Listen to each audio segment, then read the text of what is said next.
95% ആളുകൾക്കും ഈ രോഗത്തിനെതിരെ സ്വാഭാവികമായിട്ടുള്ള ഒരു പ്രതിരോധ ശേഷിയുണ്ടെന്ന് നിങ്ങൾക്ക് എത്ര പേർക്കറിയാം? ലെപ്രസി അഥവാ കുഷ്ഠരോഗം പൂർണ്ണമായും ചികിത്സിച്ച് ഭേദമാക്കാൻ പറ്റുന്ന ഒരു രോഗമാണെന്ന് ഒട്ടുമിക്ക ആൾക്കാർക്കും അറിയാത്ത ഒരു കാര്യമാണ്. 2026 ജനുവരിയിലെ വേൾഡ് ലെപ്രസി ഡേയുടെ പ്രമേയം leprosy is curable, the real challenge is stigma എന്നാണ്. ഈ സ്റ്റിഗ്മ അഥവാ ഭയം മാറ്റാൻ നമ്മൾ എന്തൊക്കെ കാര്യങ്ങൾ ശ്രദ്ധിക്കണം എന്ന് നമുക്ക് പരിചയപ്പെടണ്ടേ? Myself, Dr. Sneesha Sajeevan, RMO at Dr. P. Alikutti's Ayurveda and Modern Hospital, Kottayam. Mycobacterium leprae എന്ന ബാക്ടീരിയ കാരണം ചർമ്മത്തിലും നാഡികളിലും ബാധിക്കുന്ന ഒരു അണുബാധയാണ് leprosy.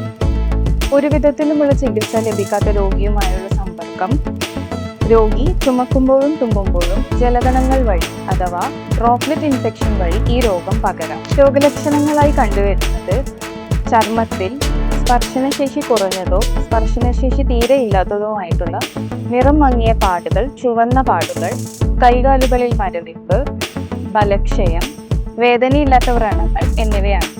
WHO നിർദ്ദേശപ്രകാരമുള്ള multi drug therapy കുഷ്ഠരോഗത്തിന് ഫലപ്രദമായതിനാൽ ലക്ഷണങ്ങൾ കണ്ടു തുടങ്ങിയ ഉടനെ ഒരു ഡെർമറ്റോളജിസ്റ്റിനെ കണ്ട് വൈദ്യപരിശോധന ചെയ്യേണ്ടതാണ്. സ്വാഭാവികമായ പ്രതിരോധ ശേഷി ഉള്ളതിനാൽ കൂടെ ഇരുന്ന് ഭക്ഷണം കഴിക്കുന്നത് കൊണ്ടോ ഒരു ഷെയ്ക്ക് ഹാൻഡ് കൊടുക്കുന്നത് കൊണ്ടോ ശാരീരിക ബന്ധത്തിൽ ഏർപ്പെടുന്നത് കൊണ്ടോ ഒരു അമ്മയിൽ നിന്ന് കുഞ്ഞിലേക്ക് പോലും ഈ രോഗം പകരുന്നതല്ല.